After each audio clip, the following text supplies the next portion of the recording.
He had 700 wives, 300 concubines, wealth that made other kings look like peasants, wisdom that brought world leaders to his doorstep just to hear him speak.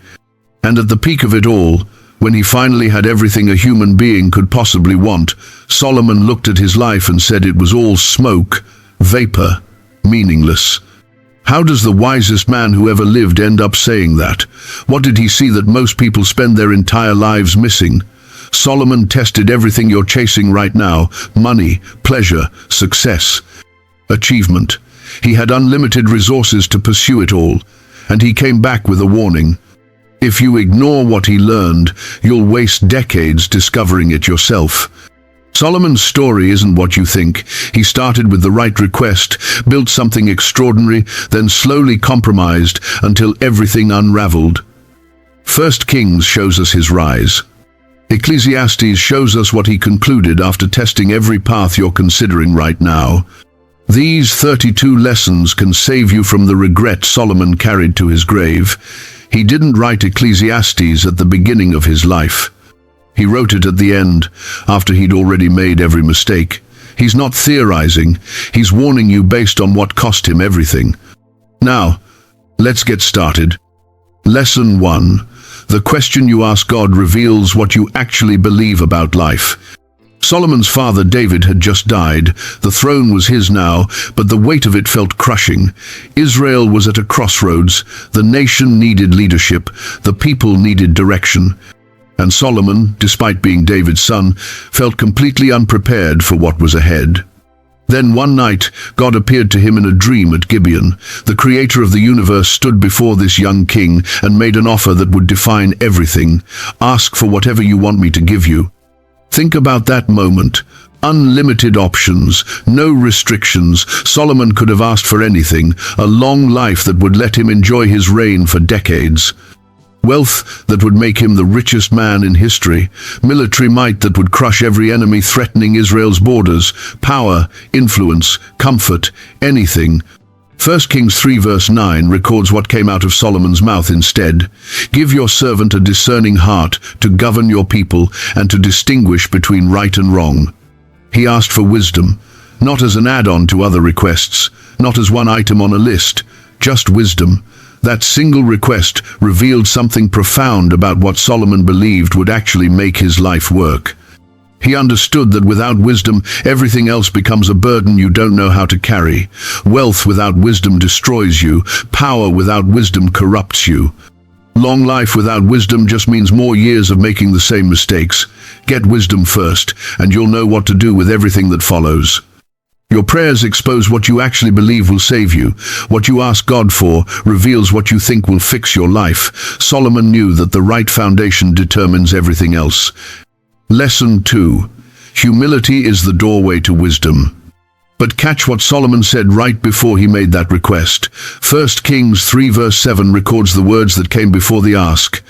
I am only a little child and do not know how to carry out my duties.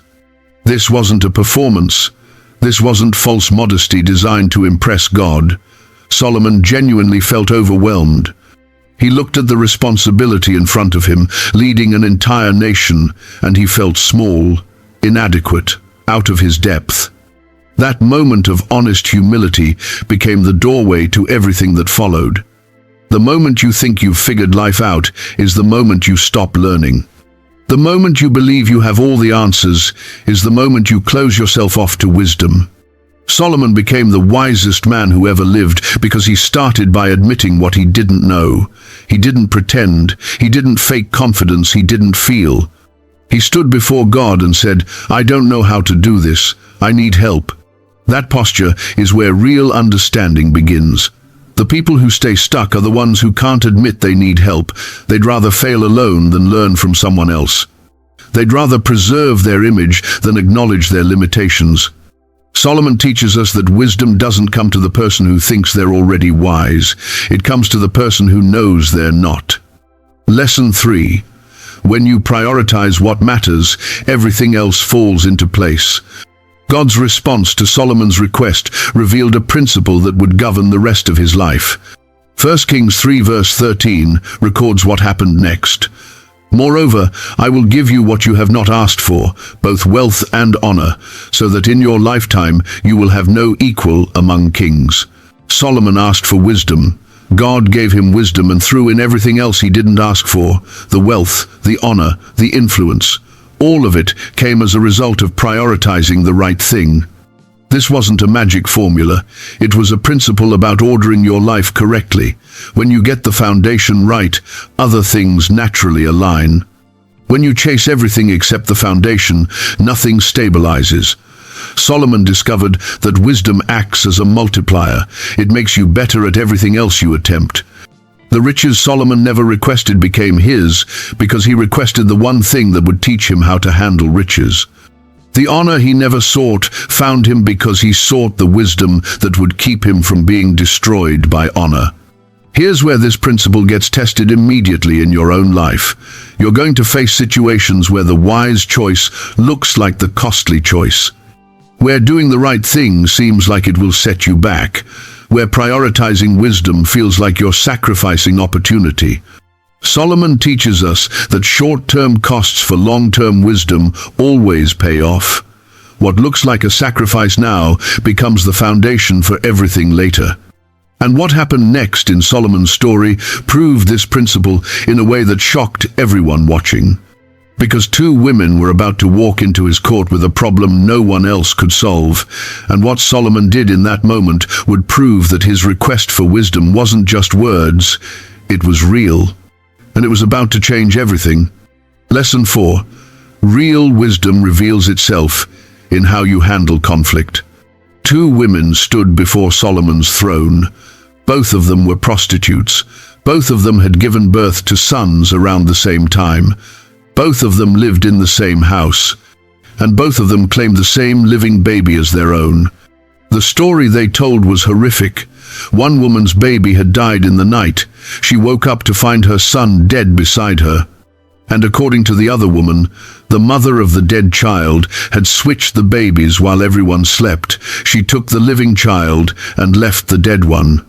Now they stood before Solomon, both claiming to be the mother of the living baby. No witnesses, no evidence, just two conflicting stories and one child whose life hung in the balance. Every advisor in that room probably expected Solomon to do what any other judge would do: gather more information, call for witnesses, delay the decision until more facts emerged. But Solomon didn't do any of that. 1 Kings 3 verse 25 records what came out of his mouth instead: "Cut the living child in two and give half to one and half to the other." The room went silent. What kind of solution was that? But watch what happened next. The real mother immediately cried out, "Please, my lord, give her the living baby. Don't kill him." She was willing to give up her claim entirely if it meant her son would live. The other woman's response was chilling. "Neither I nor you shall have him. Cut him in two." Solomon never intended to harm that child. He understood human nature deeply enough to know that a real mother would sacrifice everything to protect her son. He created a situation that forced both women to reveal what they actually valued, and in that revelation, the truth became obvious. The room erupted. Word spread through Jerusalem and beyond. Solomon hadn't just solved a case, he had demonstrated something that couldn't be taught in a classroom. Real wisdom isn't about memorizing information, it's about reading situations and people accurately enough to find solutions others miss. This is what separates knowledge from wisdom. Knowledge is knowing what to say. Wisdom is knowing when to say it, how to say it, and sometimes when to say nothing at all. Solomon could see past the surface to what people actually valued. That's wisdom. Lesson 5. You don't need to promote yourself when your work speaks for itself. News of Solomon's judgment didn't need a marketing campaign. 1 Kings 4 verse 34 tells us what happened next. From all nations, people came to listen to Solomon's wisdom, sent by all the kings of the world who had heard of his wisdom. From all nations, not just neighboring countries, not just regional leaders curious about this new king. People from distant lands traveled for weeks or months just to hear him speak. Kings sent delegates to test whether the reports were true. Solomon didn't hire a public relations team. He didn't craft his image on social media. He didn't spend his time building a personal brand. He simply operated with wisdom, and word spread naturally because his decisions produced results people couldn't ignore. In a world obsessed with self-promotion, Solomon's example challenges everything we've been taught. You don't need clever marketing when you're genuinely operating with wisdom. People notice the difference between someone who sounds wise and someone who actually is wise. The gap shows up in the outcomes. Solomon's judgments worked. His decisions held up under scrutiny. His leadership produced stability.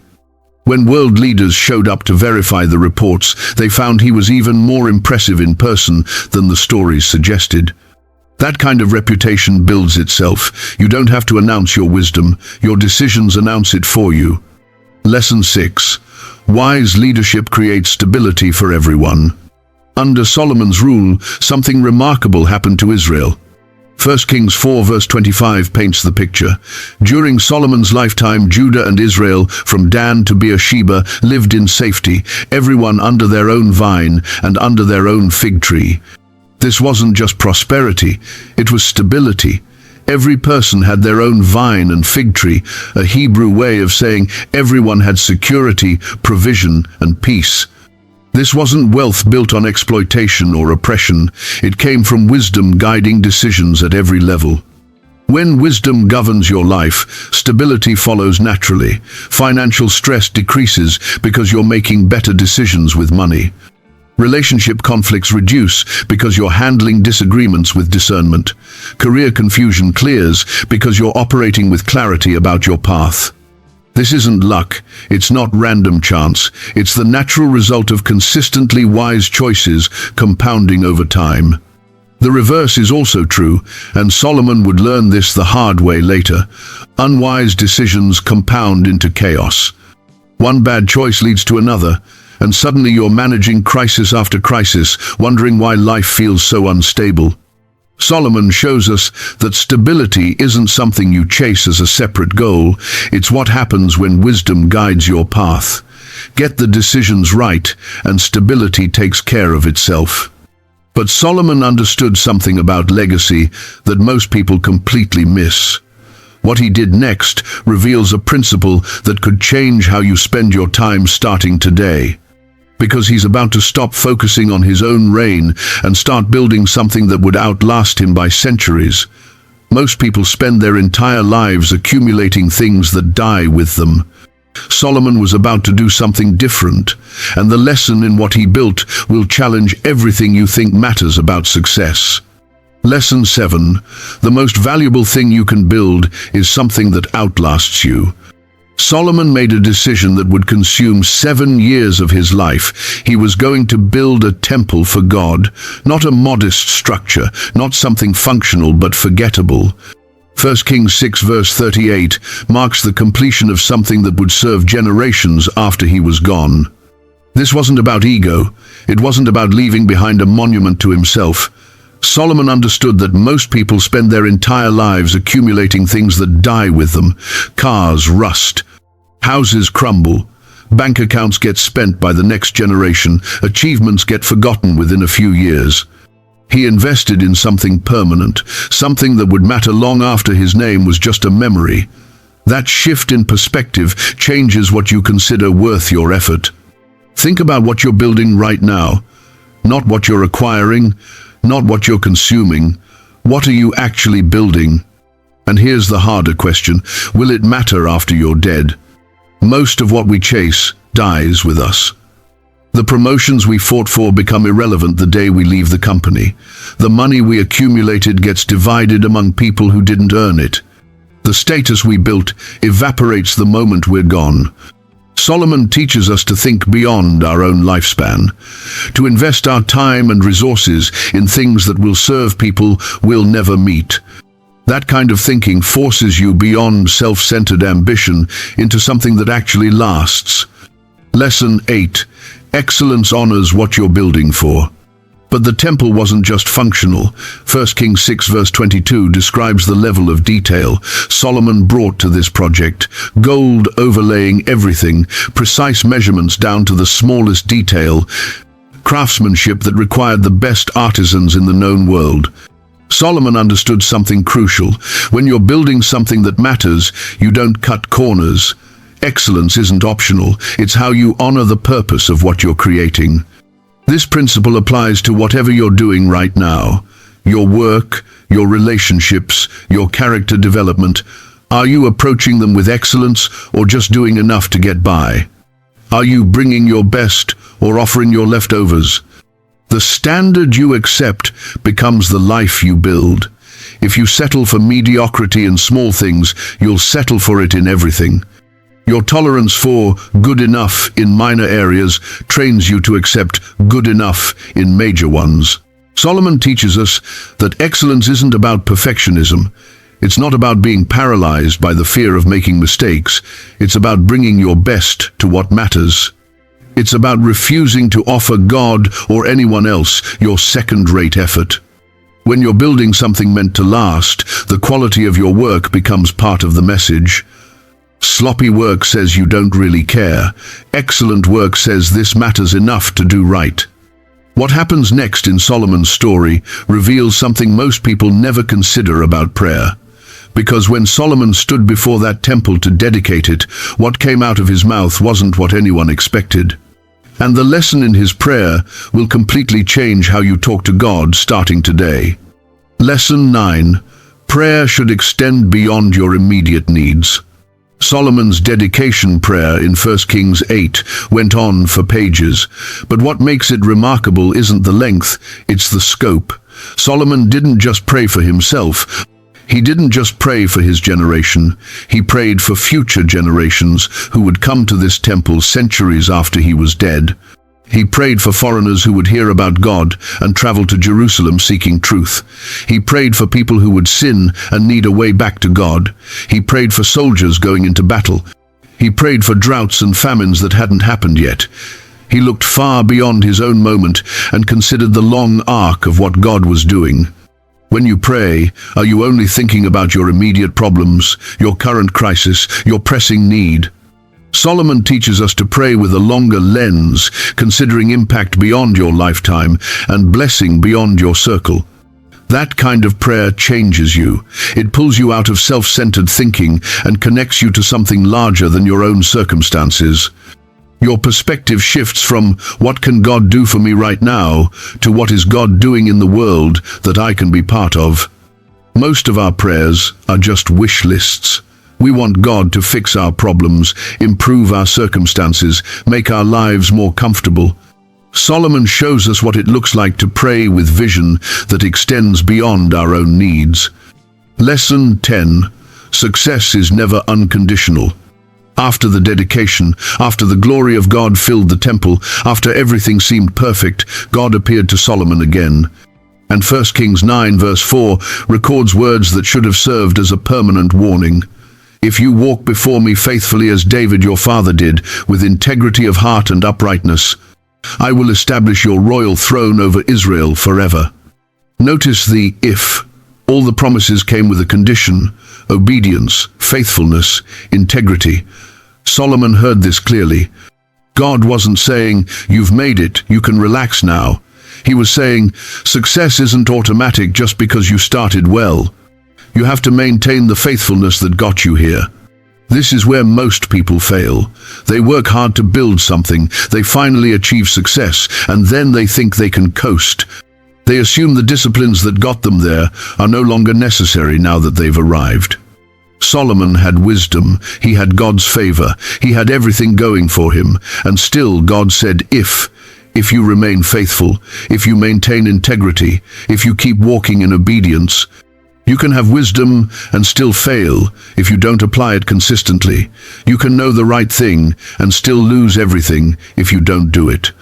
This warning becomes critically important in Solomon's story because what happens next reveals how quickly everything can unravel when you stop heeding the conditions. Lesson 11. Your life either confirms or contradicts your reputation. Years passed.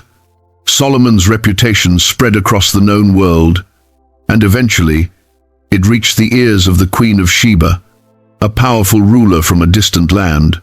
She heard the reports about this wise king in Jerusalem and decided to verify them for herself. 1 Kings 10 verse 7 records her response after spending time with Solomon. "Indeed, not even half was told me. In wisdom and wealth you have far exceeded the report I heard." The reality exceeded the reports. His wisdom wasn't just reputation. It wasn't just clever marketing. It was substance.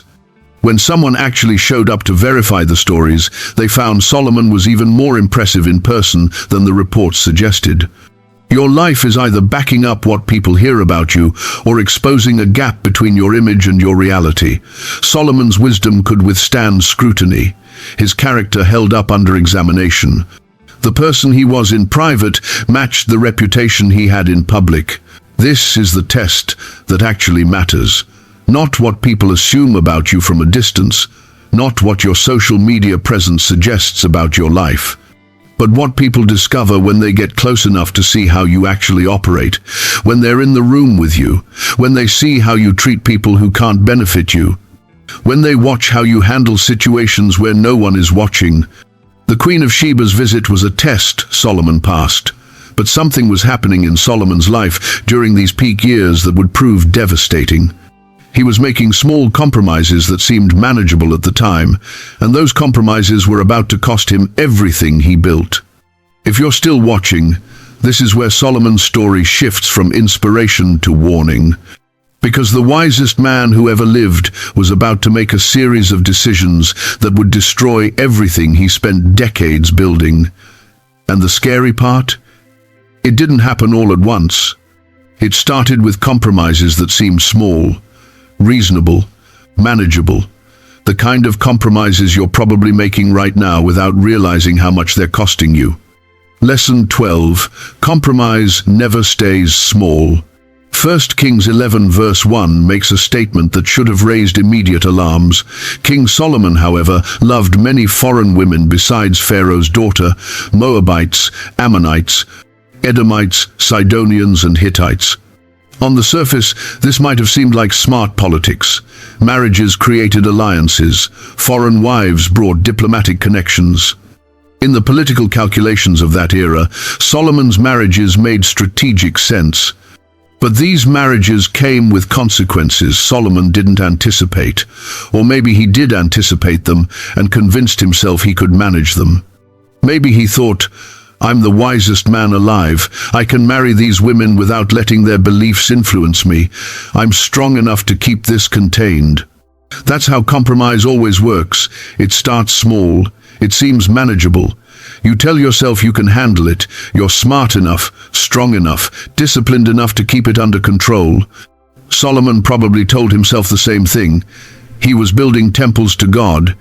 He was operating with divine wisdom. Surely a few strategic marriages wouldn't derail his faithfulness. Surely he could navigate the political advantages without letting the spiritual consequences touch him. But compromises don't stay small. They spread. They grow. What you think you can contain eventually contains you. What starts as a small exception becomes the new rule. What begins as a manageable risk becomes the thing that defines you. You likely have an area right now where you're making what feels like a small compromise. It seems fine, under control, justifiable even. Solomon's story proves that compromises don't stay small. They grow until they define you. Lesson 13.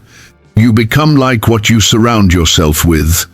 Those foreign wives brought their gods with them, their beliefs, their practices, their values. And 1 Kings 11 verse 4 documents what happened as the years passed. As Solomon grew old, his wives turned his heart after other gods, and his heart was not fully devoted to the Lord his God, as the heart of David, his father, had been. He didn't wake up one day and decide to abandon the God who gave him everything. It didn't happen through a single dramatic choice. It happened gradually, imperceptibly, through constant exposure to influences that pulled him away from faithfulness. Who you spend time with shapes who you become. What you consume constantly influences what you value. What you're exposed to daily molds your thinking, whether you realize it or not. Solomon's downfall wasn't a sudden fall from grace. It was the slow drift that happens when you're around the wrong influences long enough. His wives didn't force him to worship their gods at first. They just brought their altars into the palace, just practiced their rituals in their own quarters, just maintained their own traditions.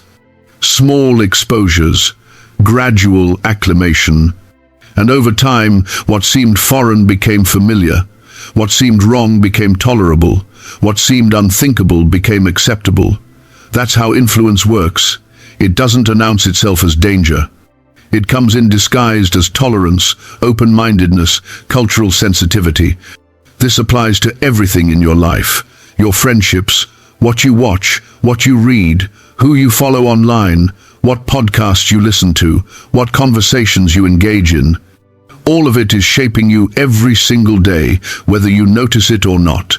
Solomon teaches us to choose our influences carefully because they're forming us constantly. You can't surround yourself with certain influences and expect to remain unchanged. You become like what you're around. Lesson 14. No one is beyond the possibility of failure. This is the most sobering lesson in Solomon's entire story. The wisest man who ever lived, the king who asked for wisdom and received it directly from God, ended up building altars to foreign gods. 1 Kings 11 verse 7 documents it without commentary. On a hill east of Jerusalem, Solomon built a high place for Chemosh, the detestable god of Moab, and for Molech, the detestable god of the Ammonites. Read that again. Solomon, the man who built God's temple, the man who prayed that historic dedication prayer, the man whose wisdom was legendary. He built altars to other gods. If Solomon can fall, anyone can. Wisdom alone doesn't protect you. Knowledge alone doesn't save you. Past faithfulness doesn't guarantee future obedience. You have to actively apply wisdom with consistent obedience. You have to maintain the disciplines that got you where you are. You have to guard what you've built. The moment you think you're safe is the moment you're most vulnerable. The moment you believe you're too smart to fall is the moment you're setting yourself up for it. The moment you assume your past faithfulness has earned you immunity is the moment you're in the most danger. Solomon had every advantage: direct communication with God, supernatural wisdom, resources to do anything he wanted, a father whose example showed him what faithfulness looked like. And still, he compromised himself into failure. This should terrify you and humble you simultaneously. If it happened to Solomon, it can happen to you. No amount of knowledge, no level of spiritual maturity, no history of faithfulness puts you beyond the reach of compromise. Lesson 15. Your choices don't just affect you. God's response to Solomon's failure reveals something most people never consider about their choices. 1 Kings 11 verse 11 records the judgment. Since this is your attitude, and you have not kept my covenant and my decrees, I will most certainly tear the kingdom away from you and give it to one of your subordinates. Nevertheless, for the sake of David your father, I will not do it during your lifetime. I will tear it out of the hand of your son. The kingdom would be torn apart. But not during Solomon's lifetime. His son would face the consequences of his father's compromise. Rehoboam would inherit the mess Solomon created. The division Solomon caused would shatter his son's kingdom.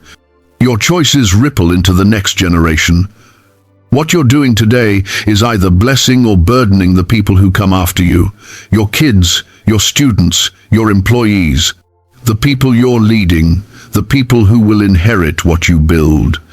Solomon's compromises created problems his children had to navigate. His deals with foreign nations came with spiritual strings attached.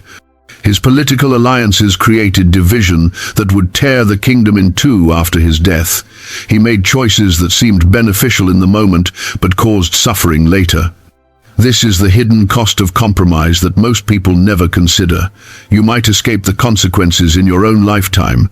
You might manage to keep things together while you're alive. But you're setting up the next generation to deal with the fallout from your choices.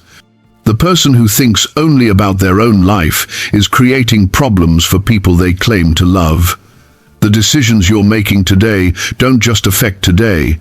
They're shaping tomorrow for people you'll never see. We're about to shift into Ecclesiastes now. This is Solomon later in life, looking back on everything he experienced. And what he's about to tell us is going to challenge everything our culture teaches about success, happiness, and what actually makes life worth living, because Solomon tested every path. He pursued every pleasure, he achieved every goal, and his conclusion might shock you. Lesson 16. Everything is meaningless without the right center. Ecclesiastes 1 verse 2 opens with words that feel almost nihilistic. Meaningless. Meaningless, says the teacher. Utterly meaningless. Everything is meaningless. This isn't depression talking. This isn't cynicism. This is clarity from someone who tested every alternative to God and found them all lacking. Solomon had pursued pleasure. He had accumulated wisdom. He had built projects. He had gained wealth. He had everything the world says will make you happy. And he looked back at all of it and said it added up to nothing without the right center. The Hebrew word he uses is hevel, vapor, breath, smoke, something that looks substantial but disappears when you try to hold it. That's what life becomes when God isn't at the center. It looks meaningful from a distance, but when you finally achieve it, there's nothing to grasp. Solomon had tested this thoroughly. He didn't arrive at this conclusion through theory or speculation. He had unlimited resources to pursue anything he wanted. If pleasure could satisfy, he had the means to find out. If wealth could fulfill, he had enough to test it. If achievement could bring meaning, he accomplished more than most people dream about. His verdict? Without the right center, it's all vapor. It all disappears. It all leaves you empty. Lesson 17. Pleasure doesn't lead to satisfaction. Ecclesiastes 2 verse 1 records Solomon's first experiment. I said to myself, "Come now, I will test you with pleasure to find out what is good." But that also proved to be meaningless. Solomon didn't dabble in pleasure. He pursued it with unlimited resources. He had 700 wives and 300 concubines. He could afford any entertainment, any experience, any indulgence the ancient world offered. If pleasure was the answer to life's emptiness, Solomon had every opportunity to discover it. His conclusion: it accomplished nothing of lasting value. The pleasure felt good in the moment, but it didn't satisfy. The high faded, the excitement wore off, the novelty became routine. And he found himself needing more and more to feel the same rush he felt at the beginning. You're probably chasing something right now that you think will make you happy. A relationship, a promotion, a purchase, a vacation, a new experience. Solomon tested that assumption with resources you'll never have. He could pursue any pleasure imaginable with no restrictions. And he came back with a warning. Pleasure feels good temporarily, but it doesn't satisfy deeply. The satisfaction you're looking for isn't found in the next experience. It's not waiting in the next purchase. It's not hiding in the next achievement. Pleasure becomes a cycle. You need more to feel the same thing. What thrilled you yesterday bores you today. What satisfied you last month leaves you empty this month. And eventually you realize you've spent years chasing something that never delivered what it promised. Lesson 18. Work without purpose is just toil. Solomon didn't just test pleasure, he threw himself into work. Ecclesiastes 2 verse 4 to 6 describes the projects he undertook. I undertook great projects. I built houses for myself and planted vineyards. I made gardens and parks and planted all kinds of fruit trees in them. I made reservoirs to water groves of flourishing trees. He built, he created, he accomplished.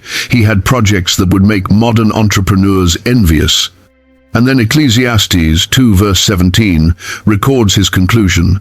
So I hated life, because the work that is done under the sun was grievous to me.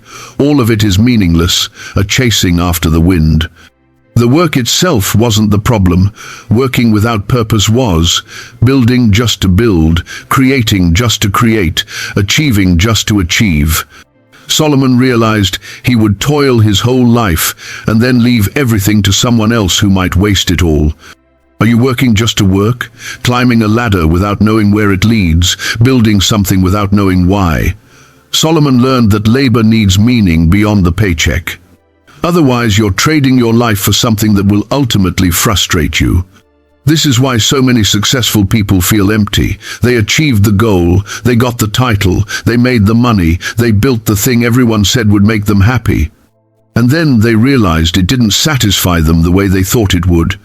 The work never had purpose beyond personal gain, so the achievement felt hollow. Work without purpose is just exhausting activity that leads nowhere meaningful. What Solomon discovered next might be the most practical wisdom in the entire book. Because he's about to talk about time, seasons, and how life actually works when you stop fighting against reality.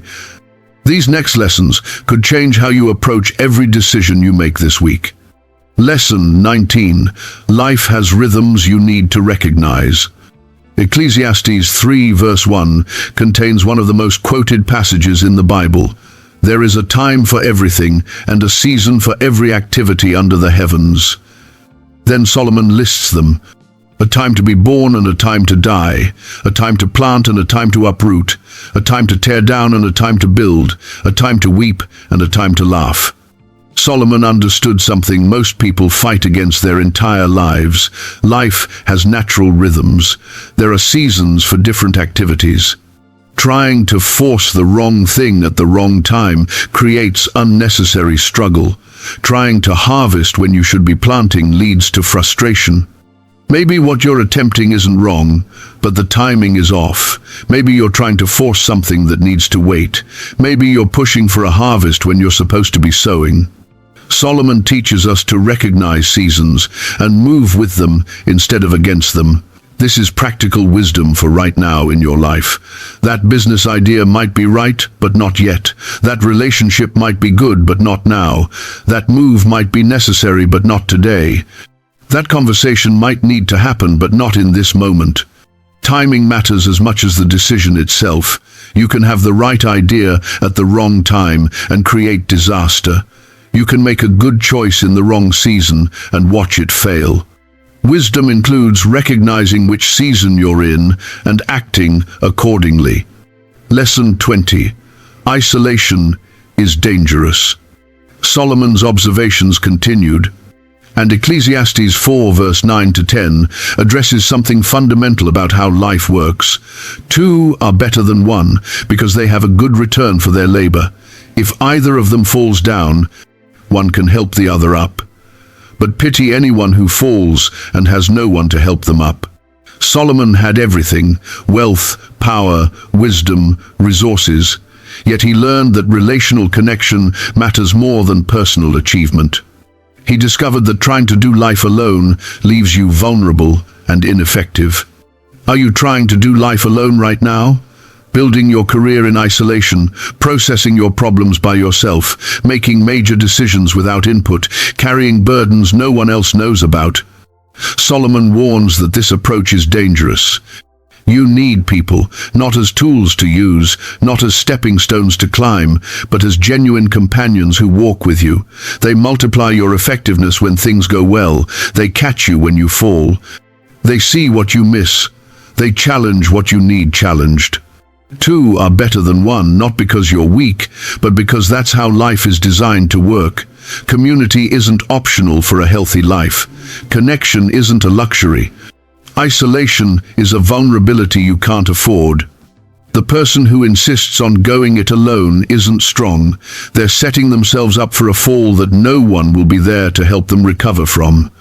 Lesson 21. Your words reveal your wisdom. Then Solomon turned his attention to something most people never consider carefully: words. Ecclesiastes 5 verse 2 delivers a warning that cuts through our culture of constant commentary. Do not be quick with your mouth. Do not be hasty in your heart to utter anything before God. God is in heaven and you are on earth, so let your words be few. Solomon learned that fewer thoughtful words carry more weight than many careless ones. He watched people destroy relationships with thoughtless comments. He saw leaders undermine their authority by talking too much. He observed how constant speech diluted the power of what was actually being said. This applies everywhere in your life: your prayers, your conversations, your posts online, your responses in conflict. In a culture that rewards constant commentary, that celebrates having an opinion about everything, that measures influence by volume, Solomon teaches restraint. Say less, mean more. Think before you speak. Let your words carry weight because you've measured them carefully. The person who talks constantly rarely says anything worth remembering. The person who speaks thoughtfully commands attention when they finally open their mouth. Your words reveal your wisdom, or they reveal your lack of it.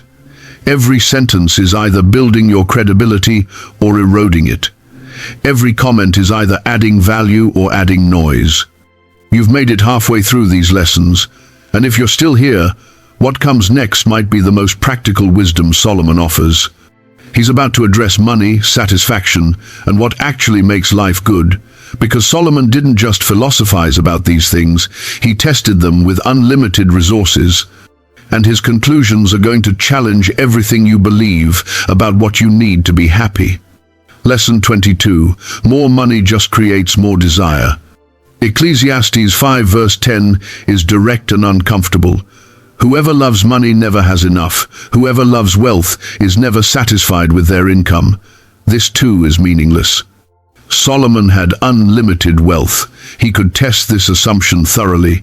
He could pursue financial security to its absolute limit and see if it delivered what people claim it will. His verdict? More money just makes you want more money. If you think your problems would disappear with a bigger income, Solomon's testimony challenges that assumption. If you believe you'd finally be content with just a little more, Solomon tested that theory and found it false. The issue isn't the amount you have, it's your relationship with money. Fix that relationship and enough becomes enough. Leave it broken and no amount will ever satisfy you. You'll always need just a little more. The goalpost will always move. This doesn't mean money is evil. Solomon isn't saying poverty is noble. He's saying money is a terrible master. When you serve it instead of stewarding it, when you worship it instead of using it, it controls you, no matter how much you have. The person making 50,000 thinks 200,000 would solve everything. The person making 200,000 thinks 500,000 is the magic number. The person at 500,000 believes a million would finally be enough, and the person with millions discovers they're still unsatisfied. Solomon had more wealth than you'll ever see, and he learned that money doesn't solve the problem you think it solves. Lesson 23. Character outlasts possessions. Ecclesiastes 7 verse 1 makes a comparison that reveals what Solomon learned about lasting value. A good name is better than fine perfume, and the day of death better than the day of birth. Solomon had both a good name and fine perfume. He had wealth and reputation, but he learned which one actually mattered long term. Your reputation is built through consistent character over time. Possessions come and go. They lose value. They break. They get stolen. They become obsolete. But character, a good name, that outlasts everything else. What are you known for? When people think of your name, what comes to mind? When you leave the room, what do people say about you? Solomon's lesson is clear. Invest in becoming someone worth knowing, not just someone who has impressive things. Possessions create temporary impressions. You drive up in a nice car, and people notice for about 30 seconds. You wear expensive clothes, and people acknowledge it briefly. But character creates lasting legacy. Character is what people remember long after the possessions are gone. One requires money, the other requires integrity. One can be purchased. The other has to be built through countless small choices over years.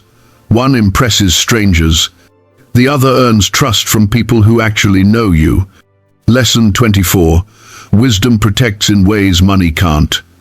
Ecclesiastes 7 verse 12 compares wisdom to money, acknowledging that both offer protection. Wisdom is a shelter as money is a shelter, but the advantage of knowledge is this. Wisdom preserves those who have it. Financial security feels safe until it doesn't. Markets crash, companies fail, economies collapse, the money you thought would protect you evaporates. The financial security you built your life on disappears. But wisdom teaches you how to navigate situations money can't solve, health crises that no amount of money can prevent, relationship breakdowns that wealth can't repair, moral dilemmas where your character gets tested, the loss of everything you own in circumstances beyond your control. These situations require wisdom, not wealth. They demand discernment, not dollars. Money might buy you treatment, but it can't buy you health. Money might buy you companionship, but it can't buy you genuine relationship. Money might buy you comfort, but it can't buy you peace. If you had to choose between having money without wisdom or wisdom without money, Solomon's life proves wisdom is the better choice. You can gain money with wisdom. You can build wealth through wise decisions. But you can't gain wisdom with money. Wisdom has to be pursued, tested, earned through experience. The person with wisdom but no money can build something. The person with money but no wisdom will eventually lose it all. Lesson 25. Focus on what you can control. Ecclesiastes 7 verse 13 asks a question that forces perspective. Consider what God has done. Who can straighten what he has made crooked? Solomon learned to distinguish between what he could influence and what he had to accept. Some things are within your power to change. Other things are beyond your control, no matter how hard you fight. You're probably frustrated right now by something you can't change. A person who won't change no matter how much you reason with them. A situation that won't resolve no matter how much effort you put in. A limitation you can't overcome no matter how hard you work. Solomon's wisdom says stop fighting it, accept what is, and redirect your energy toward what you can actually influence. That shift alone will reduce half your stress and double your effectiveness. Fighting against what you can't control doesn't change it. It just exhausts you. Accepting what you can't change doesn't mean giving up. It means choosing your battles wisely. It means investing your limited energy where it can actually make a difference. Who can straighten what God has made crooked? Not you. So stop trying. Focus on what you can control and let go of what you can't. Lesson 26. Extremes create their own problems. Then Ecclesiastes 7 verse 16 delivers a warning that surprises most readers. Do not be over-righteous, neither be over-wise. Why destroy yourself? Solomon understood that extremes in any direction create problems. You can be so rigid in your principles that you become harsh, so focused on being right that you lose the ability to show grace, so committed to wisdom that you become insufferable to be around. Are you so strict with yourself and others that you've created an atmosphere of judgment rather than growth? So determined to avoid mistakes that you've become paralyzed? So focused on perfection that you've lost the ability to extend mercy? Solomon learned that wisdom includes knowing when to hold firm and when to be flexible, when to stand your ground and when to let something go, when to fight and when to walk away, when to correct and when to overlook. This isn't about compromising core values. It's about not turning secondary issues into primary battles.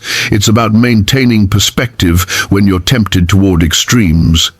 It's about recognizing that sometimes the wisest thing is restraint, not rigidity. The person who can't bend eventually breaks. The person who's right about everything becomes insufferable. The person who never extends grace eventually needs it and can't find it. Lesson 27. No one is perfectly righteous. Ecclesiastes 7 verse 20 states plainly, what everyone knows but few admit. Indeed, there is no one on earth who is righteous, no one who does what is right and never sins. Solomon tried to live perfectly. He had every resource to achieve it if anyone could. He had wisdom directly from God. He had knowledge of right and wrong. He had every advantage. And he learned it's impossible. This should humble you and free you at the same time. Humble you because you're not the exception to human limitation. Free you because you can stop pretending you are. Wisdom includes accepting your own brokenness and extending grace to others for theirs. The person who can't admit their faults is dangerous. They're either lying to themselves or lying to everyone else. The person who can admit their limitations but learns from them is wise. You're going to fail. You're going to make mistakes. You're going to sin. That's not permission to pursue failure. It's recognition that perfection isn't achievable, so self-righteousness isn't appropriate. You need grace, which means you need to extend it. The person who can't admit they're broken demands perfection from everyone else. The person who knows they're flawed can offer mercy when others fall. We're down to the final 5 lessons now, and what Solomon says next about death, presence, and God will tie everything together. Because all the wisdom in the world comes down to how you live with the reality that your time is limited and your days are numbered. Stay with me. These final lessons are where Solomon's entire life comes into focus. Lesson 28. Death is the great equalizer. Ecclesiastes 9 verse 2 observes something everyone knows, but few factor into their decisions. All share a common destiny, the righteous and the wicked, the good and the bad, the clean and the unclean, those who offer sacrifices and those who do not. Death comes for everyone, the righteous and the wicked, the clean and the unclean, the successful and the failed, the rich and the poor. It doesn't discriminate, it doesn't negotiate. It's the one appointment you can't reschedule. Solomon isn't being morbid, he's being honest about reality, and that honesty should immediately change your priorities. If death is certain and its timing is unknown, what are you doing with the time you have? Are you living like you have forever, or are you measuring your choices against the reality that your days are numbered? Most people live in denial about death. They act like they have unlimited time. They postpone important conversations. They delay meaningful work. They assume tomorrow is guaranteed. And then suddenly there is no tomorrow, and they're out of time. Solomon learned to think about his life in light of his death. That perspective changes what seems important and what reveals itself as trivial. The things you're stressing about today might not matter at all when you're on your deathbed. The things you're ignoring today might be the only things that matter then. Lesson 29. Whatever you do, do it completely. Ecclesiastes 9 verse 10 urges you toward full engagement. Whatever your hand finds to do, do it with all your might, for in the realm of the dead, where you are going, there is neither working, nor planning, nor knowledge, nor wisdom. Half-hearted efforts produce half-lived lives. Solomon learned that how you do anything is how you do everything. The way you approach small things reveals how you'll approach big things. Are you giving your best to what's in front of you now? Or are you holding back, saving your energy for something better that might never come? Are you fully engaged with what you have today, or are you mentally already somewhere else? The opportunity in front of you right now might not come again. The person you can serve today might not be there tomorrow. The moment you have to make a difference is this moment. Give your whole self to it. Solomon understood something most people miss. You don't get a second chance at right now. This moment is it. This is your one shot at today. You can either show up fully or you can coast through it distracted, but you can't rewind and do it over. Whatever your hand finds to do it with all your might, not with whatever energy is left after you've given your best to everything else. With all your might, completely, fully, without reservation. Lesson 30. Outcomes aren't entirely in your control. Ecclesiastes 9 verse 11 makes a startling observation that undermines every prosperity gospel message ever preached. I have seen something else under the sun. The race is not to the swift or the battle to the strong, nor does food come to the wise or wealth to the brilliant or favor to the learned, but time and chance happen to them all. The race doesn't always go to the fastest. The battle doesn't always go to the strongest. The smartest people don't always get rich. The most brilliant don't always get favor. Time and chance happen to everyone. This should humble you and comfort you simultaneously. Humble because your success isn't purely your doing. You had advantages you didn't earn, opportunities you didn't create, timing you didn't control. Comfort because your failures aren't always your fault. Sometimes you did everything right and things still fell apart. Do your best. Make wise choices. Work hard. Bring everything you have to what you're doing. But recognize that outcomes aren't entirely in your control. There are factors beyond your influence that affect results. This frees you from both arrogance in success and despair in failure.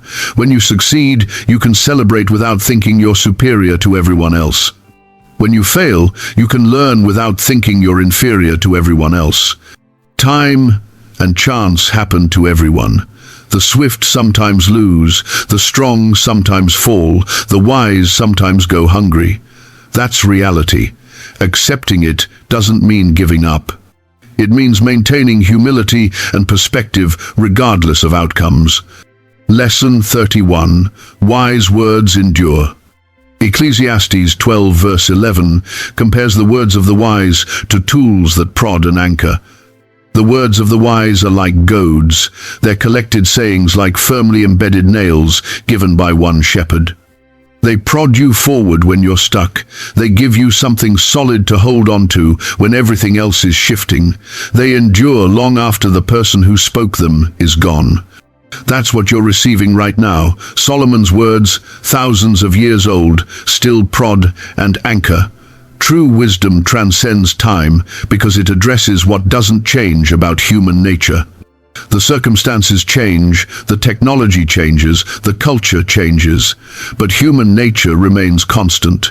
We still struggle with the same temptations, we still face the same choices, we still need the same wisdom. The words you speak today might outlast your life. Your kids might repeat them to their kids. Your students might carry them into their careers. The people you're influencing might pass them on to people you'll never meet. Are your words worth repeating? Are they worth remembering? Are they moving people toward truth or just filling silence? Are they adding value or adding noise? Solomon's words lasted because they were true. They endured because they were earned through hard experience. They matter because they address reality, not fantasy. Lesson 32. Life only works when God is the center. Ecclesiastes 12 verse 13 gives Solomon's final conclusion after everything he tested, built, experienced and lost. Now all has been heard. Here is the conclusion of the matter. Fear God and keep his commandments, for this is the duty of all mankind. After trying pleasure and finding it empty, after pursuing wisdom and watching it fail to protect him, after building projects that outlasted him but didn't satisfy him, after accumulating wealth that couldn't fill the void, after achieving power that couldn't give him peace, Solomon came back to the simplest truth. Your life works when it's ordered around God. Everything else, without this center, ends up meaningless. This isn't religious jargon. This isn't a cliché designed to sound spiritual. It's the distilled wisdom of someone who had the resources to test every alternative. He tried life without God at the center. He tried substituting other things, pleasure, work, achievement, wealth. He spent decades exploring every path you're considering right now. And he's telling you from the other side of all that experimentation, it doesn't work. None of it satisfies. None of it fills the emptiness. None of it gives life meaning. Fear God, keep his commandments. That's it. That's the foundation everything else needs to stand on. Get that wrong, and nothing else will satisfy you. Get that right, and everything else finds its proper place. Solomon's journey took him from humble wisdom to foolish compromise to hard-won clarity. The lessons he left aren't just ideas to consider. They're a map for the territory you're navigating right now. He started by asking for wisdom. He built something extraordinary. Then he compromised slowly until everything unraveled. And at the end, looking back at his entire life, he gave us his conclusion. Without God at the center, it's all meaningless. Which of these 32 lessons spoke to you? Maybe it was the warning about compromise. Maybe it was the reminder that pleasure doesn't satisfy. Maybe it was the lesson about how your choices affect the next generation. Maybe it was that final lesson that life only works when God is the foundation. Leave a comment and tell me which one hit you hardest. I read every single one. And if this helped you see something clearly, my next video breaks down another biblical character and how to actually apply biblical wisdom to the decisions you're facing right now. Solomon gave us the principles. Now we need to live them.